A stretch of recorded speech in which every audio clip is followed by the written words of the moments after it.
Action. Whee! Ladies and gentlemen, this is Jay Michaels, and we're in the Passion Pit with Marc Baron. Now, Marc Baron's a friend and colleague, and I've spoken to him many times, and we're not going to talk to him about the fact that he is one of the most influential people at this country's oldest theatrical organization, the Lambs.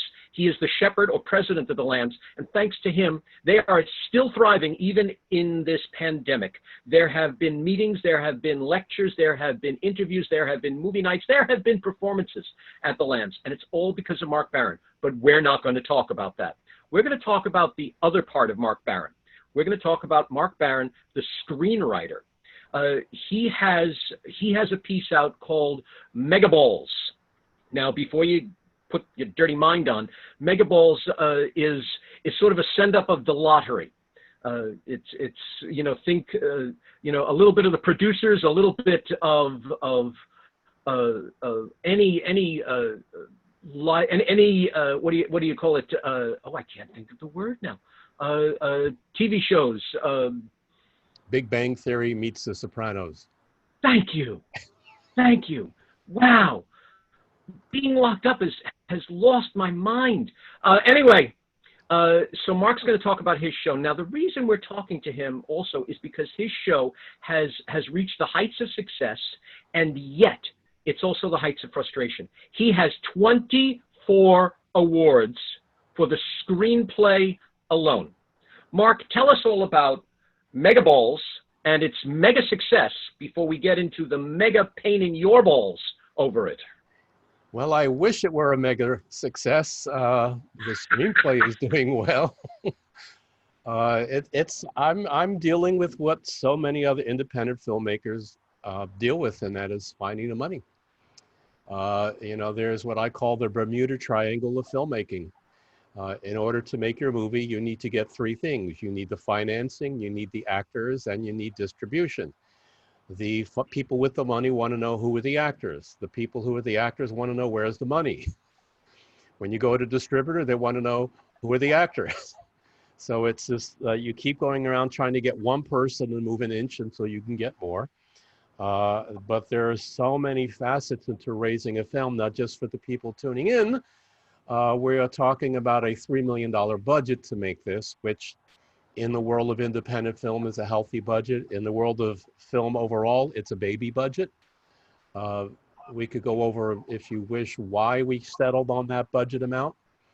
But you need to get... It's quite fascinating. You started at 900,000, then it went to 1.2, 1.9, and suddenly someone said, nah, go to 3. Well, we have on our team, we have a line producer with like 30 years experience in New York that we've known, who is willing to do the budget for us for a very reasonable price. So when we first approached to him, the idea was, how low can we make this? He read the script. He said, you could probably do it for around 600,000, but it's too good. I think you need to up it a little bit. And we wound up settling at a $900,000 budget. So that was our first expense. Then we found an entertainment lawyer, because in order to raise money legally, you need to have several legal documents. First, you want to have an LLC to protect your personal life, that nobody sues you. Then you need to have what's called a private placement memorandum, which is the offering. So we found a lawyer that my business partner knew, who had experience, said, look, I'll do it for a lower price and you can pay me off. We did it. We went to work. We raised some money, a little bit from a few private investors. And then the government announced there were new rules about how you can raise money. And that lawyer didn't really seem to know what they were. So we searched for a new lawyer, found another lawyer, somebody I met at several film finance seminars, who is been involved in over 50 films. And he said, look, I need to charge you to look over what you have. So we came up with a figure we were all comfortable with, because as I like to say, lawyers are never cheap, but they get expensive when you don't have one. So he read the script. That was the main thing. He loved the script. Then he went over all the other work and he said, you got a lot of problems here. your legal work is shoddy, you did this, you didn't do that, you just cheated yourself out of your tax benefits. And so after a long discussion, my business partner and I decided to go ahead and hire the new lawyer, fire the old. The old got very upset. And then it turned out that the old lawyer never even deposited the money we gave him, and he couldn't even find the checks that he was holding. Yeah. You got to think twice about a lawyer that can't find his own money. Well, what happened was he put the checks in a vanilla file and in a box when the business moved, and it took him weeks to figure that out. And it's like, why didn't you put the checks in escrow when you got them? So anyway, we got that taken care of. The new lawyer got us up and running. He suggested increasing the budget because under 1.5 million, you cannot get what's called a completion bond, and that's money that you need insurance to make sure the film will be finished to protect your investor. Sure. So we went back to our line producer, more money. He went through the budget again. He said, look, 1.5 will be very difficult. It's putting you into a new union range. It's going to take 1.9. And we said, okay, let's make it 2. Let's go forward. With our new lawyer, we trotted up to Toronto for the film festival for about 4 days, dropped about $1,500, introduced the project, talked it around. We were getting some people that liked the concept. We had a really good one sheet that's really important, that really grabbed people's attention. Again, the title is MegaBalls, which comes off of the lottery and Mega Millions and Powerball. And the tagline is, you never know when your number's up. Briefly, it is a story about a computer geek who's a little OCD and the lottery and the mob. So we left Toronto feeling encouraged, and then with our lawyer's encouragement, we joined him at Sundance, which cost a lot more money. There we had entered in a pitch contest, which we prepared for weeks beforehand, even running a pitch event here. We had friends come out that we could say, here's what we're doing. And we tied first place at the pitch event. Ultimately, we were given second, $500, which was helpful because Sundance cost us almost $5,000. Had a meeting with a distributor who we were invited to her house for a private party. She really liked the concept. We talked about it at length. Her recommendation was, your budget's wrong. She said, not that you can't make it for $2 million, but from her experience as a distributor, and their company's been around for about 25 years, she said that it's a tough budget to distribute. She said for independent film, it's under $1 million or $3 to $5 million.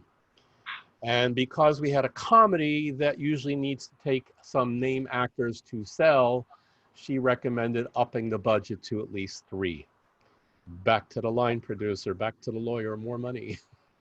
Upped it to 3.5, adding $500,000 into the budget for the cost of attending festivals when the film is done. And that's where we've been now for, I don't know, 2 years.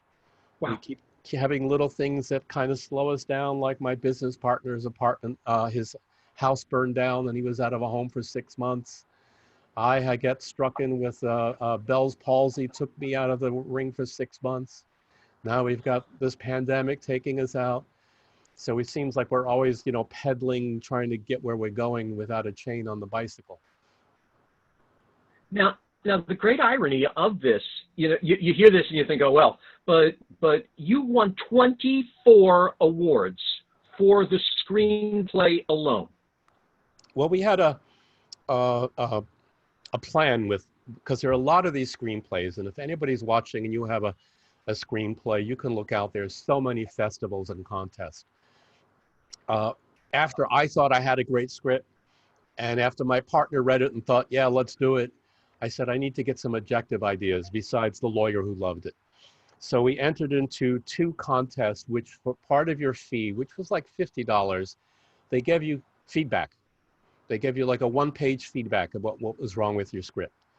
And both of them were really good. They really liked the story. They thought everything was there. It's commercial, but they pointed out some weaknesses in the script, and that was helpful. Made the changes, and then decided, one thing I've learned from some investors I've met, many of them don't want to read the script. They want to know who's in it, and they want to know the business side, and that's about their interest. So we said, well, how do we get them to know that this is a viable project? So we said, well, we'll do some more contests. And after that, where it's almost I think out of the 25, 24 that we have, most of them we're placing in the top 10, the top 5, things like that. Yeah. You know, the reputation is out there. There's still like 6 or 7 festivals that we were entered and have been delayed, so we don't know what the status ultimately be. But that was the idea, to give us bragging rights. It's a marketing tool to get the investors. It's also a marketing tool maybe to get an actor to say, hey, the script's got all these awards. That's what we're up to now. And you've had dealings with Danny Aiello, you've had dealings with Matthew Broderick. They haven't sat there and said, oh, thanks for this script, I'm going to go sit down and read it, but you've connected with them in certain ways. So you've connected with big names regarding this. I'm on the board on that level 1. Well, I'm on the board of SAG-AFTRA and have been for 13 years. I've been in the business since the early 80s. My business partner, he started his career back in the 70s. So you get to meet people along the ways. In fact, it was Matthew Broderick, I doubled for him in 2 films, who encouraged me to start working and making my own projects. I was on a film with him and Dustin Hoffman, and both of them said, yeah, you got to make your own stuff. And Matthew's been kind enough to slightly keep in touch. I'm not going to put out an illusion out there that we're buddies and we have drinks together. I don't want to push these relationships that hard, because you got to be respectful of their career and their brand. But you try to get people, and it's tough. The actors that you want that will help really attract the money don't want to touch anything right now. And the reason why, lawsuits. There are a lot of, years ago, independent film could get an actor to read a script, and you get a letter saying, yeah, I'd love to do the script, and then you could raise the money and go forward. But what's happened over the years, there are too many people that look for lawsuits and will take an actor saying sounds good, which really means nothing. And then when they finally raise the money and the actor doesn't get involved, they sue them. And in most cases, the actors win the suits, but then they're spending money on legal money to, a famous case is Kim Basinger. Go look up the lawsuit that a director filed against her to put her into a bankruptcy. So it's hard. And agents and managers, like we have a casting director that got on board early on.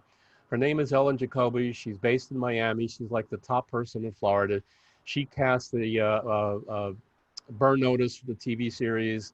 Something About Mary she cast. And she attached early on her own without any fee, because she loved the script. And I sat in the room with her one day when she was casting another project, how every agent would say, how much is your budget? What have you raised? What's your start date? If you don't answer those 3 questions, the response is, call me back. So everybody seems to be wanting to block projects. I'm hearing right now, because things have come to a halt, that the door is open a tiny bit, that people are a little, especially the agents and producers and executives might read scripts. So we've been prepping during this whole downtime to get ready for the approach on that. We've completely redesigned our website, and we've taken our pitch deck now. Again, for those who don't know, it used to be just called a business plan. It was a document you gave to potential investors, producers, that listed, the synopsis, who the production team was, how you're going to market it, what you think the market is.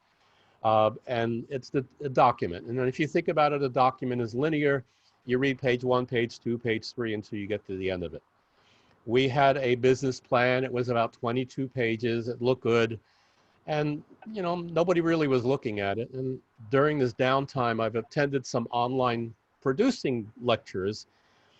And the guy running the lecture had mentioned he had once seen something online that had impressed him. And I went, wait a minute, that's an idea. I mean, nobody wants to deal with paper anymore with the pandemic.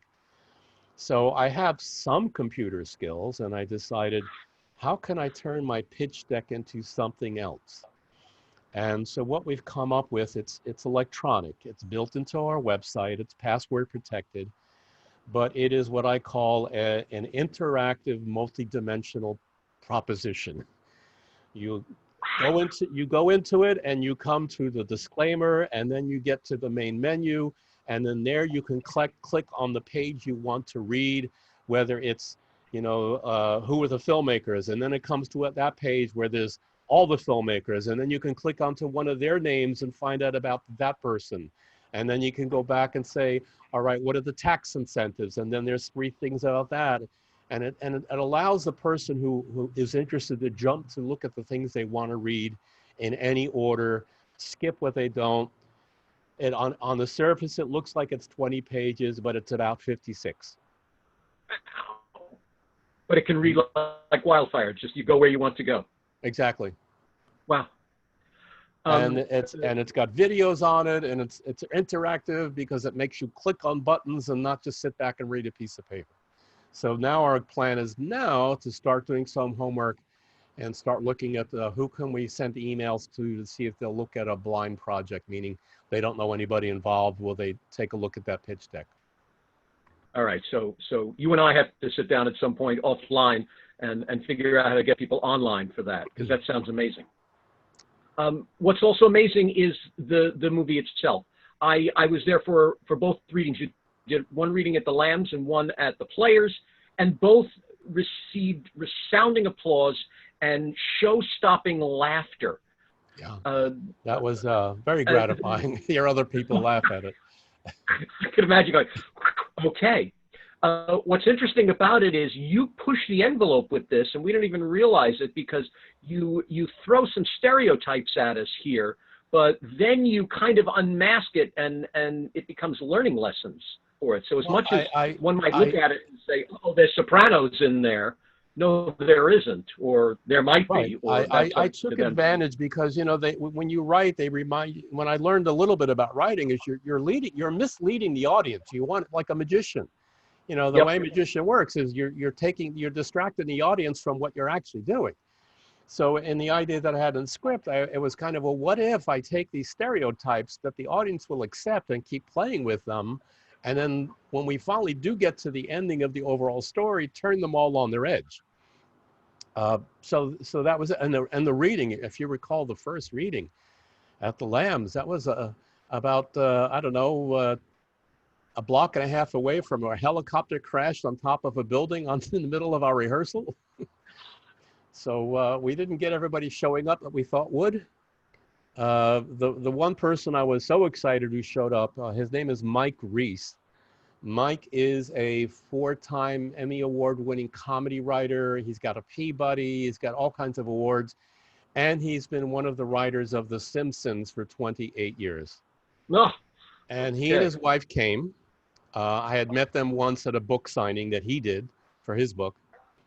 And they were very nice to come. And she was laughing, but Mike was very intense. He was sitting here like this the whole time. And I'm waiting. I gotta make him laugh. I gotta make him. And there's one scene where a character dies and Mike goes, oh, okay, he's listening. When it was over, Mike comes up to me and the first thing he asked me was, when did you study advanced math? Now, people don't know the script. There's a lot of hidden math jokes. These are computer geeks. And some of them are obvious and some are not.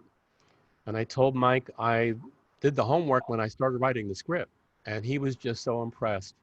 And he gave us a wonderful quote, which is on our website, about how much he liked the script and how funny it was. Then we did the second reading at the Players Club, which was a bigger space. And we did it because the first one, that helicopter crashed. Yeah. And that one, again, we had 100 programs printed up for people, and there were none left. So we know at least 100 people came. Oh, you did, for sure.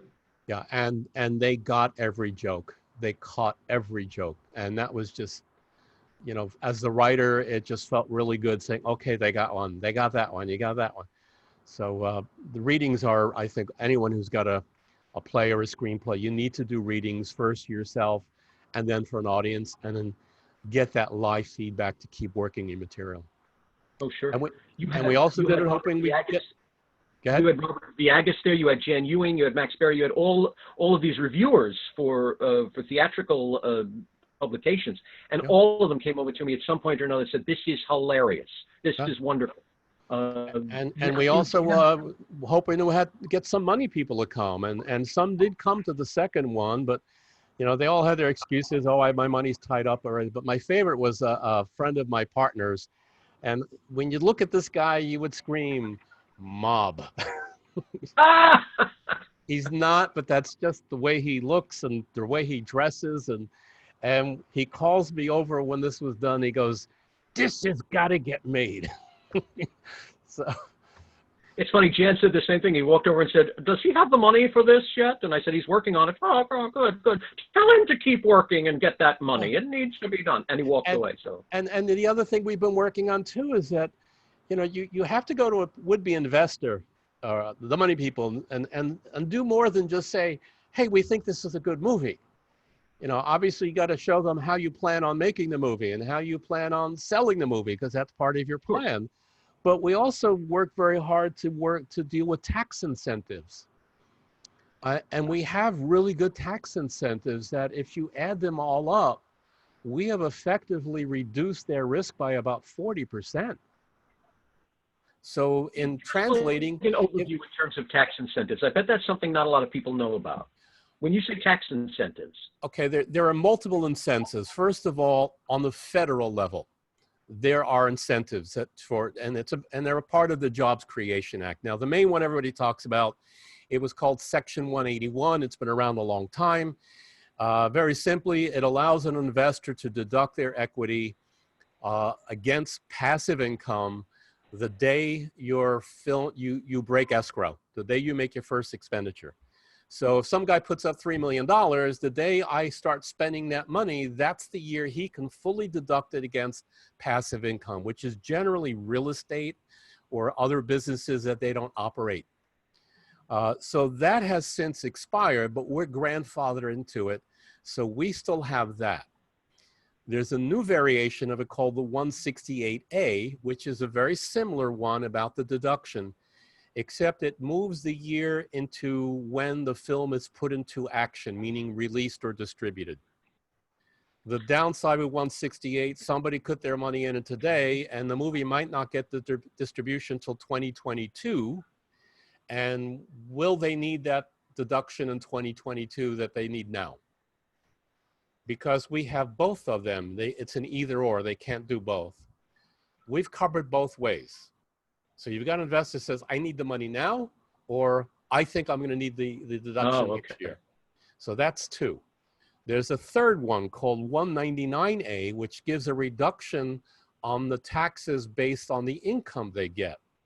So for every dollar they receive, they pay taxes on 80 cents. So now that's a third option. Then on a state level, you have a tax benefit. Now, different states are better than others. So you have to see where your story works the best. We hope on staying in New York. And in New York, they just unfortunately lowered their tax benefit. But it is 25% of what's called qualified expenditures. And it's a rebate, so it's money back. A rough estimate on ours based on our budget is about eight months to a year after we are done filming. There will be a rebate from the state of about $400,000, which goes back to the investor, but it is now income if they accepted the deduction of the 181 or 168. However, the 400,000 is now reduced by 199, so they pay even less income on that. So overall, when you add all up and do the math, on the $3.5 million total budget, if it earns $2 million back for the investors, they're already ahead of the game. And we've reached out to a while back to a film rep, somebody who helps you sell the film, and he feels it's a marketable film, and he sees this as having at least a $6 to $7 million sale overall. So the investors are going to make their profit. And that's the goal, is to get them their money back. I think I've lost you. Hello, Jay.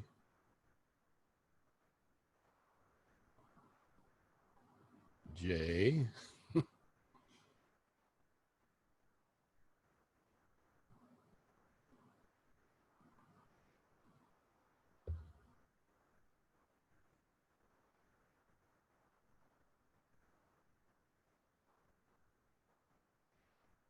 Hello, Jay.